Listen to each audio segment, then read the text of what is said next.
Hey guys, it's Weston here. So today I'm going to be reviewing the Vodafone Smart First 6. So Vodafone did send this out to review, so a massive thank you goes out to them.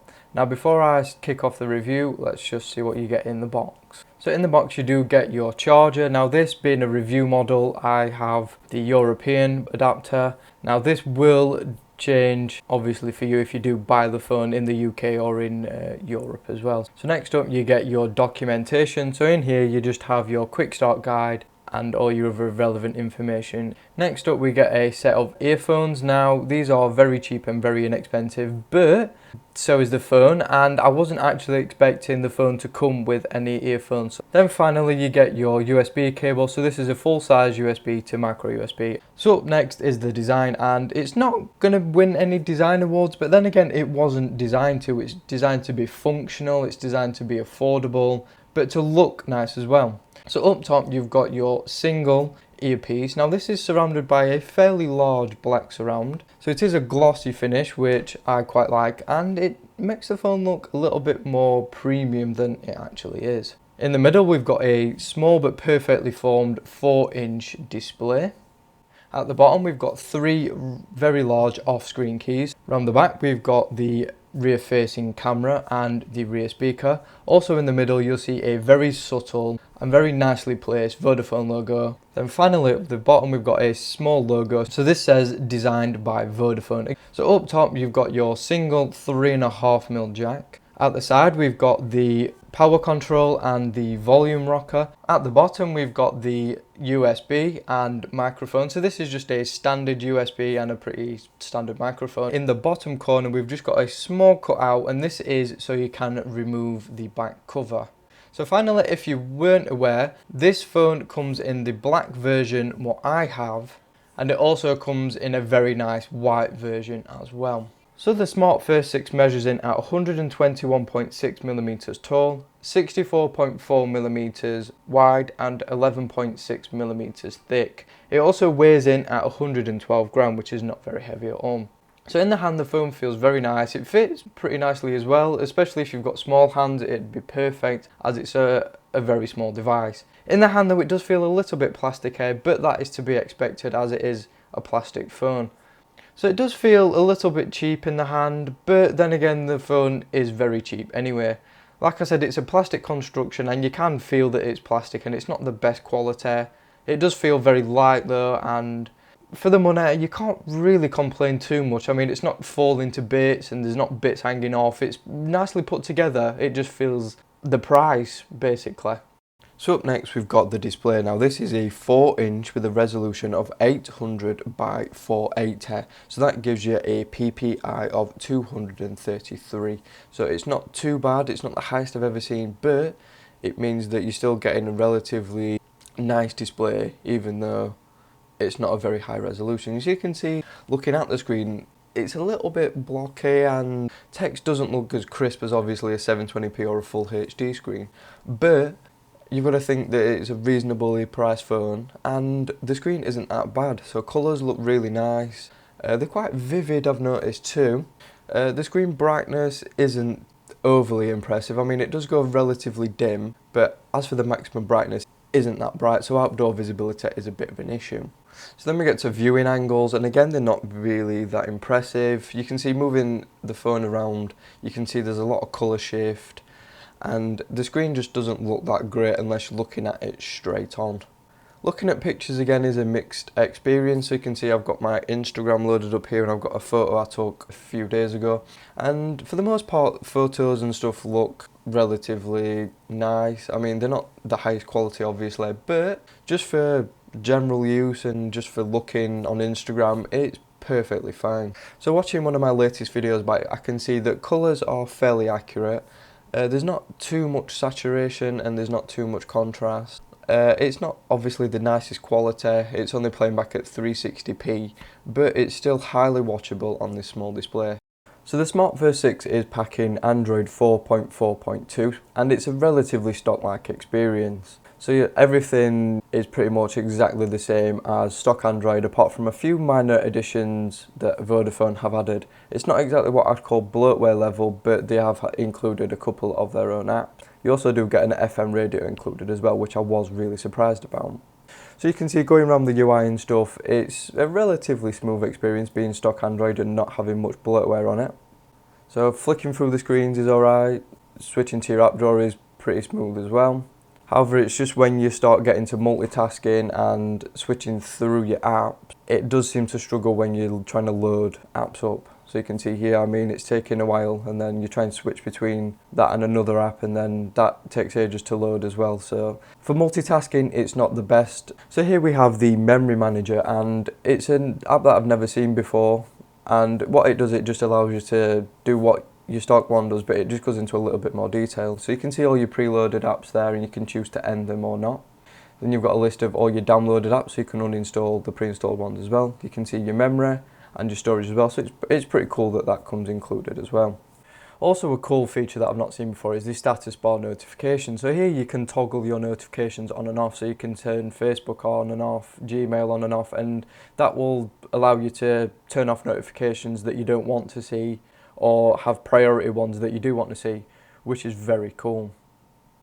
One negative though, the experience is the keyboard. If you've got larger fingers, the keyboard is very cramped. It's very difficult to type on, and it's probably one of the worst keyboards I've ever encountered. So you can see trying to type here is just absolutely ridiculous. So if you're like texting and social media, then it's not really too great for that.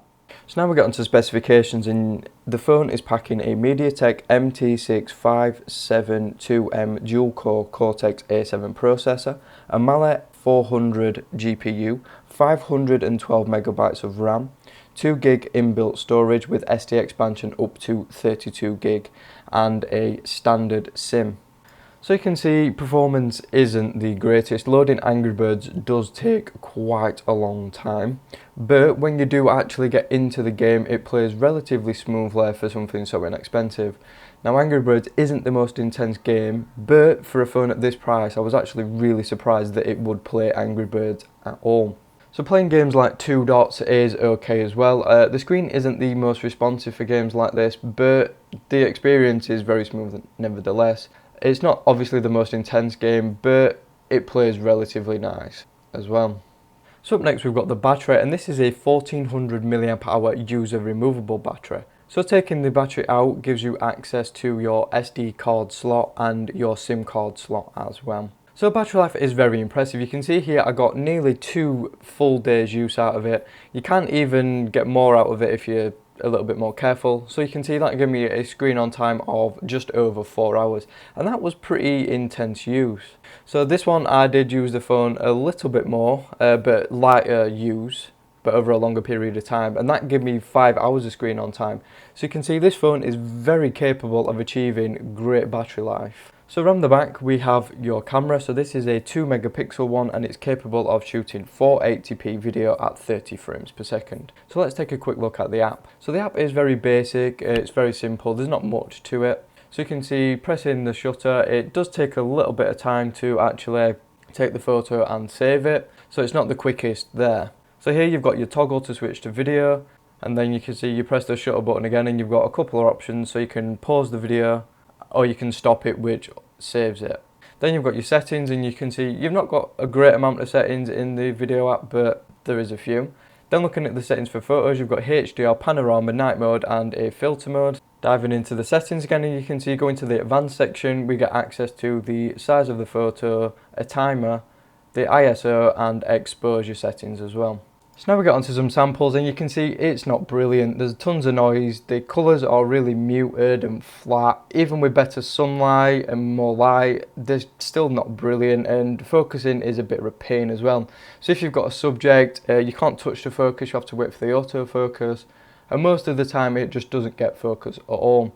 And you can see the flower is a perfect example. Colours though are still, like I said, really flat and really muted, but because it's just a 2 megapixel camera and it's a cheap phone, you can't really expect that much. So now here is a sample of the 480p video, which again is pretty woeful. So you can see even just walking on a flat pavement, there's tons of wobble, and yeah, it's just not brilliant at all.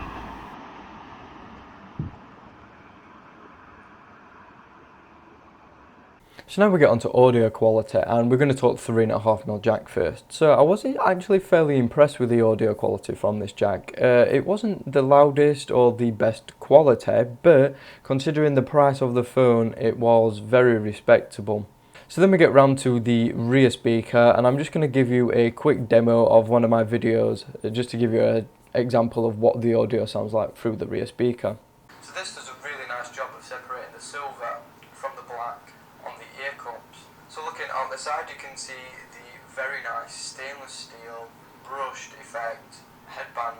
So on the headband So again, the quality is not bad. It's perfectly acceptable for watching YouTube or just watching online video or video on your phone. It's perfectly acceptable for that. Like the headphone jack, it isn't the best quality, but it's perfectly acceptable. So up next is call quality, and it's a mixed bag. So the earpiece is a little bit robotic and a little bit echoey on your end via the phone. It is pretty clear and loud though, so in that respect it's not too bad. It's just the quality isn't brilliant. The microphone on the other hand, though, I've been told is pretty clear. Not obviously the best quality, but you're gonna be able to hear people and people are going to be able to understand you as long as they've got a good phone as well. So now we got onto the verdict. So what do I think of the Vodafone Smart First 6? Well, for £30 for a smartphone, you're getting quite a fair amount for the money. Yes, I know it's not the nicest designed, it is a little bit plasticky. It feels fairly nice in the hand though, with it being compact and small. The screen isn't the best I've ever seen, but it's perfectly adequate. As is the performance, it's perfectly adequate for everyday use, but not more intensive tasks and multitasking. But other than that, it's very good.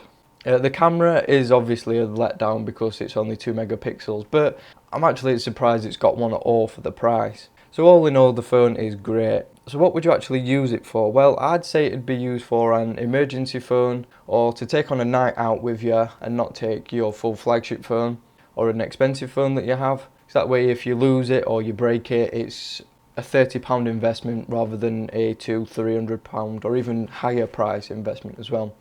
Right guys, so that is it for this video. I hope you've enjoyed it. I know it's been a very long one, but thank you for watching, and I will see you all on the very next one.